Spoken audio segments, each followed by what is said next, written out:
Hello everyone, എല്ലാവർക്കും നമസ്കാരം. അപ്പോൾ നമ്മുടെ ഇന്നത്തെ ക്ലാസ്സിലേക്ക് എല്ലാവർക്കും സ്വാഗതം. ഇന്നെടുക്കാൻ പോകുന്നത് ചാന്നാർ ലഹള, അതുപോലെ വേലൂർ മാറുമറിക്കൽ സമരം, ഉദയം പേരൂർ സുന്നഹദോസ്, കൂനൻ കുരിശ് സത്യമി, 4 എന്താ പറയുക ലഹളകളാണ് നമ്മൾ ഇന്ന് എടുക്കാൻ പോകുന്നത്. അപ്പോൾ കൃത്യമായി കൂടുതൽ വെച്ചിട്ടുള്ള ക്ലാസ് ആണ്, കൃത്യമായിട്ട് കാണാം, മുഴുവനായിട്ട് കാണാം കേട്ടോ. ഓക്കെ, ക്ലാസ്സിലേക്ക് കിടക്കാം.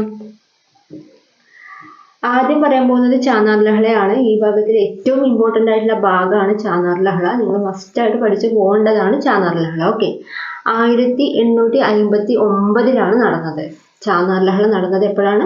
1859. ഡേറ്റ് ഭയങ്കര ഇമ്പോർട്ടൻ്റ് ആണ്, പഠിക്കണം. 1859. ഓക്കെ, അപ്പൊ ചാന്നാർ ലഹള എന്ന് പറഞ്ഞാൽ നമുക്ക് അറിയുന്നതാണ്. അതായത് നമ്മൾ മാറുമറിക്കാൻ ഉള്ള ഒരു സമരമൊക്കെ ഉണ്ടായിരുന്നു അല്ലെ പണ്ട്. മാറുമറിക്കൽ സമരം, മേൽമുണ്ട് സമരം എന്നൊക്കെ അറിയപ്പെടുന്നത് നമ്മുടെ ചാന്നാർ ലഹളയാണ്. ഓക്കെ, അപ്പൊ അതുകൊണ്ട് നമുക്കറിയാം, ആ പേര് കേൾക്കുമ്പോൾ തന്നെ അറിയാം എത്രത്തോളം ഇമ്പോർട്ടൻ്റ് ആണെന്ന്. അപ്പോൾ അതുകൊണ്ട് തന്നെ അത് വലിയൊരു സംഭവമാണെന്നുള്ള രീതിയിൽ 9 ആയിട്ട് കണക്ട് ചെയ്യുക കേട്ടോ. ചാന്നാർ ലഹള അല്ലെങ്കിൽ മാറുമറിക്കൽ ലഹള, മേൽമുണ്ട് കലാപം, ഇതൊക്കെ പറയുന്നത് വലിയൊരു അല്ലെ, നമുക്കറിയാം അല്ലെ, വലിയൊരു സംഭവമാണ്. അതുകൊണ്ട് ഒരു 9 നില, 9 പറയുമ്പോൾ വലിയൊരു സംഖ്യയല്ലേ, ഒറ്റ സംഖ്യയിൽ ഏറ്റവും വലിയ സംഖ്യയാണല്ലോ. അപ്പോൾ ഒരു വലിയ കാര്യം എന്നുള്ള രീതിയിൽ 9 കണക്ട് ചെയ്ത് കഴിഞ്ഞാൽ 1859 ചാന്നാർ ലഹള നടന്നതെന്ന് നമുക്ക് മനസ്സിലാക്കാൻ പറ്റും. ഓക്കെ, 9 അവസാനം വരുന്നത്, 1859. ഓക്കെ, നെക്സ്റ്റ് ഒന്നാം ചാന്നാർ ലഹള നടന്നത് എപ്പോഴാണ്? 1822. ഒന്നാം ചാന്നാർ ലഹള നടന്നതാണ് 1822. എന്നാൽ ചാന്നാർ ലഹള നടന്നത് എന്ന് ചോദിച്ചു കഴിഞ്ഞാൽ 1859 പറയേണ്ടത് കേട്ടോ. ഓക്കെ, അപ്പോൾ മെയിനായിട്ട് PSC കൂടുതലായിട്ടും ചോദിച്ചത് ചാന്നാർ ലഹള നടന്ന വർഷം എത്രയാണ്? 1859. ഇതാണ് ചോദിച്ച് കണ്ടിട്ടുള്ളത്. ഓക്കെ, അപ്പോൾ അത് മെയിനായിട്ട് ആ ഒരു ഡേറ്റ് കൃത്യമായിട്ട് പഠിക്കാം. നെക്സ്റ്റ്, മാറുമറിക്കാൻ ആവശ്യപ്പെട്ട് തിരുവിതാംകൂറിലാണ് ഈ കാര്യം നടന്നിട്ടുള്ളത്. അത് ഒന്ന് ഓർത്ത് വയ്ക്കണം. മാറുമറിക്കാൻ ആവശ്യപ്പെട്ട് തിരുവിതാംകൂറിൽ നടന്ന ലഹളയാണ് നമ്മുടെ ചാന്നാർ ലഹള എന്ന് പറയുന്നത്. മേൽമുണ്ട് കലാപം എന്നറിയപ്പെടുന്നുണ്ട്. ഓക്കെ, എല്ലാ ജാതിയിൽപ്പെട്ട സ്ത്രീകൾക്കും മേൽമുണ്ട് ധരിക്കാൻ അനുവാദം നൽകിയിട്ടുള്ള ദിവസമാണ് 1859 ജൂലൈ 26. ഡേറ്റ് ഭയങ്കര ഇമ്പോർട്ടൻ്റ് ആണ്. എല്ലാ ജാതിയിൽപ്പെട്ട സ്ത്രീകൾക്കും മേൽമുണ്ട് ധരിക്കാൻ അനുവാദം നൽകിയ ദിവസം എപ്പോഴാണ്? 1859. നമുക്ക് ഡേറ്റ് അറിയാം അല്ലേ, 9 വലിയ കാര്യമാണെന്നുള്ള രീതിയിൽ 9 എടുക്കാം. പിന്നെ ഈ മേൽമുണ്ട് ധരിക്കാനുള്ള അനുവാദം കൊടുത്തത് ജോലി കഴിഞ്ഞിട്ട് വന്ന ആൾക്കാർക്കാണെന്നുള്ള രീതിയിൽ ഒന്ന് ഓർത്ത് വയ്ക്കുക. ജൂലൈയുമായിട്ട് കണക്ട് ചെയ്യാനാണ് അങ്ങനെ പറഞ്ഞത്. ജോലിയൊക്കെ കഴിഞ്ഞ് വന്ന അവരോടാണ് ഇങ്ങനെ പറഞ്ഞത് എന്നുള്ള രീതിയിൽ ഒന്ന് കണക്ട് ചെയ്ത് വെക്കുക. ജൂലൈ 26. ഓക്കെ, എപ്പോഴാണ് എല്ലാ ജാതിയിൽപ്പെട്ട സ്ത്രീകൾക്കും മേൽമുണ്ട് ധരിക്കാനുള്ള അനുവാദം നൽകിയ ദിവസം എന്ന് പറയുന്നത് 1859 ജൂലൈ 26. നെക്സ്റ്റ്, അനുവാദം നൽകിയ ആ സമയത്ത് തിരുവിതാംകൂറിലെ രാജാവായിരുന്നു ഉത്രം തിരുനാൾ മാർത്താണ്ഡവർമ്മ. അപ്പോൾ ചാന്നാർ ലഹള അല്ലെങ്കിൽ മാറുമറിക്കൽ ലഹള, മേൽമുണ്ട് കലാപം എന്നൊക്കെ പറയുന്നത് എന്താണ്? ഒരു വസ്ത്രം ധരിക്കാനുള്ള സ്ത്രീകൾക്കുള്ള സ്വാതന്ത്ര്യം തരുന്നൊരു ഇതല്ലേ. അപ്പം വസ്ത്രം, ഉത്രം ആയിട്ട് കണക്ട് ചെയ്യാം.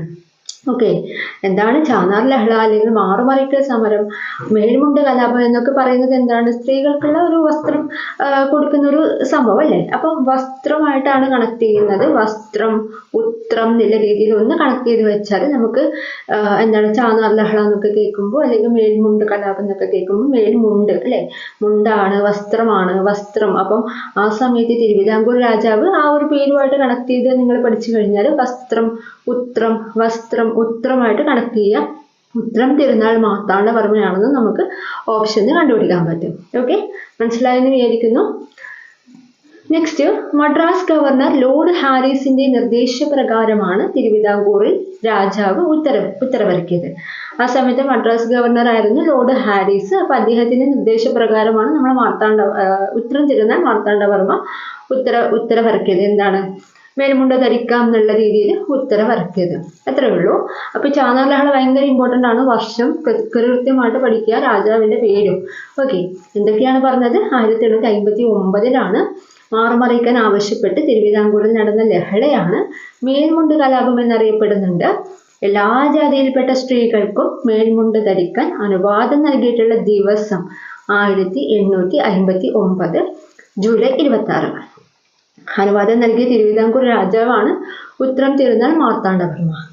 അതുപോലെ മദ്രാസ് ഗവർണർ ലോർഡ് ഹാരിസിന്റെ നിർദ്ദേശപ്രകാരമാണ് തിരുവിതാംകൂർ രാജാവ് ഉത്തരവിറക്കിയത്. ഓക്കെ, മനസ്സിലായെന്ന് വിചാരിക്കുന്നു. നെക്സ്റ്റിലേക്ക് പോവുകയാണ്. വേലൂർ മാറുമറിക്കൽ സമരം. ഓക്കെ, വേലൂർ മാറുമറിക്കൽ സമരം. ഓക്കെ, തൃശ്ശൂർ മണിമലർക്കാവ് അമ്പലത്തിലെ വേല ഉത്സവത്തിൽ അവർണരായിട്ടുള്ള സ്ത്രീകൾ മാറുമറച്ചുകൊണ്ട് പങ്കെടുക്കാൻ ആരനുവദിച്ചില്ല? ആ സമയത്ത് ജന്മിമാർ അനുവദിച്ചില്ല. അപ്പൊ ഇതിനെതിരെ നടന്നിട്ടുള്ള 1952 നടന്ന പ്രക്ഷോഭമാണ് വേലൂർ മാറുമറിക്കൽ സമരം എന്ന് പറയുന്നത്.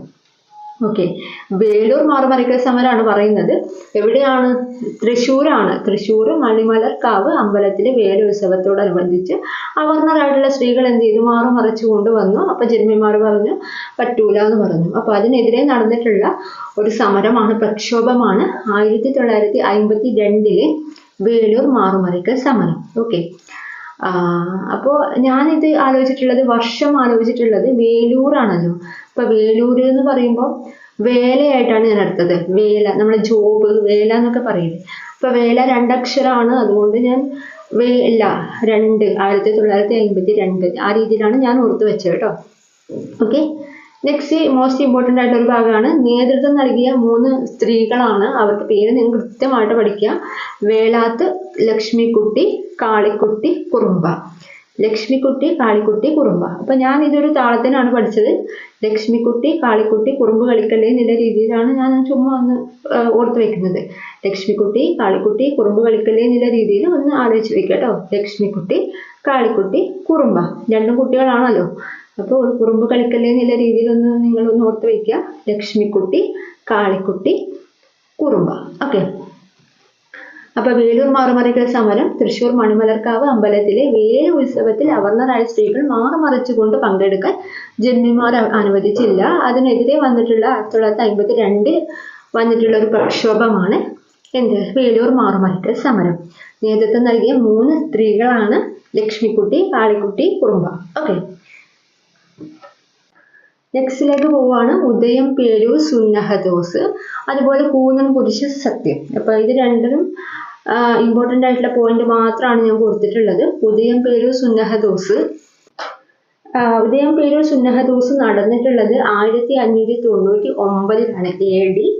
AD 1599. അധ്യക്ഷൻ എന്ന് പറയുന്നത് അലക്സിസ് ഡി മെനസിസ്. പങ്കെടുത്തവരുടെ എണ്ണം 513. അപ്പൊ ഈ 3 പോയിന്റ് മാത്രം നിങ്ങൾ പഠിച്ചാൽ മതി. ഉദയം പേരൂർ സുന്നഹദോസ്. ഇത് ശരിക്കും പറഞ്ഞാൽ നമ്മുടെ കേരളത്തിലെ ക്രൈസ്തവ സഭയിലെ റോമിനോട് ആഭിമുഖ്യമുള്ളവരാക്കി മാറ്റാൻ വേണ്ടിയിട്ട് ഉദയം പേരൂരിൽ നടത്തിയ ഒരു സമ്മേളനമാണ്, പുരോഹിത സമ്മേളനമാണ് ഉദയം പേരൂർ സുന്നഹദോസ്. ഓക്കെ, എന്താണ്? കേരളത്തിലെ ക്രൈസ്തവ സഭയെ റോമിനോട് ആഭിമുഖ്യമുള്ളവരാക്കാൻ വേണ്ടിയിട്ട്, അങ്ങനെ മാറ്റാൻ വേണ്ടിയിട്ട് ഉദയം പേരൂർ എന്ന് പറഞ്ഞൊരു സ്ഥലമാണ്. ഉദയം പേരൂരിൽ നടത്തിയ പുരോഹിത സമ്മേളനമാണ് ഉദയം പേരൂർ സുന്നഹദോസ്. ഓക്കെ, അത് നടന്ന വർഷമാണ് നമ്മൾ പറഞ്ഞത് AD 1599. ഈ ഉദയം പേരൂർ സുന്നഹദോസിൽ അധ്യക്ഷത വഹിച്ച വ്യക്തിയാണ് അലക്സിസ് ഡി മെനസിസ്. ആ പേര് ചോദിച്ചതാണ്, അതുകൊണ്ട് ആ പേര് കുറച്ചൊരു കട്ടിയുണ്ട്, പഠിച്ചു വെക്കണം. ഓക്കെ, അപ്പൊ ഞാനിത് ആലോചിച്ചിട്ടുള്ളത് ഉദയം പേരൂർ സുന്നഹദോസും അലക്സിസ് ഡി മെനസിസും കണക്ട് ചെയ്യാൻ ഞാൻ ആലോചിച്ച് വെച്ചിട്ടുള്ളത്. ഉദയം എന്ന് പറയുമ്പോൾ നമ്മുടെ സൂര്യനൊക്കെ ഉദിക്കുന്ന സമയത്ത് നമ്മുടെ അമ്മമാരൊക്കെ അലക്കാൻ ഇറങ്ങുന്ന രീതിയിൽ അലക്സിസ് ഡി മെനസിസ് എന്നുള്ള രീതിയിൽ ഒന്ന് ആലോചിച്ച് വെക്കാം കേട്ടോ. ഉദയം സൂര്യനൊക്കെ ഉദിക്കുന്ന സമയത്ത് നമ്മുടെ അമ്മമാരൊക്കെ അലക്കും എന്നുള്ള രീതിയിൽ അലക്സിസ് ഡി മെനസിസ്. പെണ്ണാണല്ലോ അലക്കുന്നത്, അപ്പൊ ഡി എന്നുള്ള രീതിയിൽ ഒന്ന് ഓർത്ത് വയ്ക്കുക കേട്ടോ. അലക്കും ഡി ആണ് അലക്കുന്നത്. ഓക്കെ, മെൻസീസ് ഒന്നും കൂടെ ഒന്ന് ഓർത്ത് വയ്ക്കുക. ഓക്കെ, പഠിച്ചു വെക്കണം കേട്ടോ. ഉദയം പേരൂർ സുന്നഹദോസിൽ പങ്കെടുത്തവരുടെ എണ്ണം എന്ന് പറയുന്നത് 813 813. അപ്പോൾ 813 എന്നുള്ളതിന്റെ അവസാനത്തെ 3 നിങ്ങളൊന്ന് ഓർത്ത് വെക്കുക കേട്ടോ. കാരണം 813, 14, 15 ഇങ്ങനെയൊക്കെയാണ് ഓപ്ഷനിൽ കാണാം. അപ്പൊ 813 3. അപ്പൊ ഉദയം പേരൂർ സുന്നഹദോസ് ആണല്ലേ. ഉദയം 3 അക്ഷരമാണല്ലോ ഉള്ളത്. അപ്പൊ ലാസ്റ്റ് 3. അപ്പൊ എണ്ണത്തിനും അവസാനം 3 ആണെന്നുള്ള രീതിയിൽ ഒന്ന് ഓർത്ത് വെക്കുക കേട്ടോ. 3. അപ്പൊ അത് നിങ്ങൾക്ക് കിട്ടുമല്ലോ. ആ 3 തിരിച്ച് അതുപോലെ ഒരു 3 കൂടി ഇട്ടാൽ നമുക്ക് 8 ആയിട്ട് കിട്ടുമല്ലോ. 3 ആ 3ന്റെ കണക്കായിട്ട് അതായത് ഒരു മിററിൽ ഒക്കെ നമ്മൾ നോക്കുകയാണെങ്കിൽ അത് 8 നമുക്ക് കാണാൻ പറ്റുമല്ലോ. 3 8 അപ്പം ആ 3 കിട്ടിക്കഴിഞ്ഞാൽ പിന്നെ ഒരു 8 ആ 8നെ പകുതിയാക്കിയാലാണ് 3 കിട്ടുക എന്നുള്ള രീതിയിൽ 8ന്റെ നടുക്കേ കൂടെ ഒരു വര വരച്ചാലല്ലേ 3 കിട്ടുക. അപ്പോൾ 813 ആ ഒരു രീതിയിൽ ഒന്ന് കണക്ട് ചെയ്ത് ഓർത്ത് വയ്ക്കുക കേട്ടോ. എന്താണ് ഉദയംപേര് സുന്നഹദോസിൽ പങ്കെടുത്തവരുടെ എണ്ണാണ് പറഞ്ഞത്. അവസാനത്തെ സംഖ്യ നമുക്ക് ഉദയം 3 ആണെന്ന് അറിയാം. 3 അക്ഷരമായതുകൊണ്ട് 3 ആണെന്ന് അറിയാം. ആ 3 നമ്മളൊരു മിററിലൊക്കെ നോക്കിക്കഴിഞ്ഞാൽ നമുക്ക് എന്തുണ്ടാവും, അടുപ്പിച്ചൊക്കെ നോക്കിക്കഴിഞ്ഞാൽ ഒരു 8 പോലെ ഉണ്ടാവില്ലേ, അപ്പുറം 3 ഇപ്പുറം 3 ആകുമ്പോൾ ഒരു 8 പോലെ നമുക്ക് തോന്നുമല്ലോ. അപ്പം ആ 8നെ നടുക്കേ കൂടെ ഒന്ന് സ്പ്ലിറ്റ് ചെയ്ത് കഴിഞ്ഞാൽ 1 പോലെ സ്പ്ലിറ്റ് ചെയ്ത് കഴിഞ്ഞാൽ 3 കിട്ടുന്ന രീതിയിൽ 813 ഒന്ന് ഓർത്ത് വയ്ക്കുക കേട്ടോ. ഓക്കെ, മനസ്സിലായെന്ന് വിചാരിക്കുന്നു. ഉദയംപേര് സുന്നഹദോസാണ്. വർഷം 1599. അധ്യക്ഷൻ അലക്കാലെ ഉദയ സമയത്ത് അലക്കുന്നില്ല രീതിയിൽ അലക്സിസ് ഡി മൻസീസ്. പങ്കെടുത്തവരുടെ എണ്ണം 813. നെക്സ്റ്റ് കൂനൻ കുരിശ് സത്യം. കൂനൻ കുരിശ് സത്യം ഇതിൽ നിങ്ങൾ മെയിൻ ആയിട്ട് അതിന്റെ വർഷം ഒന്ന് നോക്കി വെച്ചാൽ മതി. 1653 ജനുവരി 3. അപ്പൊ കൂനൻ കുരിശ് സത്യമാണ് അല്ലെ. അപ്പൊ കൂനൻ എന്ന് പറയുമ്പോൾ 3 അക്ഷരമാണ്. അപ്പൊ 3 ആയിട്ട് എടുക്കാം. കൂനൻ 3 അക്ഷരല്ലേ, അപ്പൊ 3 1653 എന്നുള്ള രീതിയിൽ എടുക്കുക. അപ്പൊ കൂനുള്ള ആൾക്കാരൊക്കെ ജനങ്ങൾക്കിടയിലാണ് ഉണ്ടാവുക എന്നുള്ള രീതിയിൽ ഒന്ന് ഓർത്ത് വെച്ചാൽ ജനുവരി നമുക്ക് എടുക്കാൻ പറ്റും. കൂനുള്ള ആൾക്കാരൊക്കെ ജനങ്ങൾക്കിടയിലാണ് ഉണ്ടാവുക അല്ലെ, ജനങ്ങൾക്കിടയിൽ ജനുവരി. ഓക്കെ, അപ്പൊ പിന്നെ വീണ്ടും 3. ഓക്കെ, അപ്പൊ 1653 ജനുവരി 3-നാണ് കൂനൻ കുരിശ് സത്യം നടന്നത് എന്നുള്ള രീതിയിൽ നിങ്ങളൊന്ന് കൃത്യമായിട്ട് മനസ്സിലാക്കി വെക്കാം. ഈ കൂനൻ കുരിശ് സത്യം എന്ന് പറഞ്ഞാൽ ഞാൻ എന്താണെന്ന് ഒന്ന് ജസ്റ്റ് പറഞ്ഞു തരാം. നിങ്ങൾ പഠിക്കൊന്നും വേണ്ട, ജസ്റ്റ് കേട്ട് പോയാൽ മതി. സുന്നഹദോസ് തീരുമാനങ്ങളിൽ കേരളത്തിലെ സുറിയാനി ക്രിസ്ത്യാനികൾ എതിർപ്പ് പ്രകടിപ്പിക്കുകയും AD 1653 മട്ടാഞ്ചേരിയിലെ പ്രാചീന കുരിശിന് മുന്നിൽ സമ്മേളിക്കുകയും ലത്തീൻ ബിഷപ്പുമാരുടെ തീരുമാനങ്ങൾ അംഗീകരിക്കില്ലെന്ന് പ്രതിജ്ഞ ചെയ്യുകയും ചെയ്തു.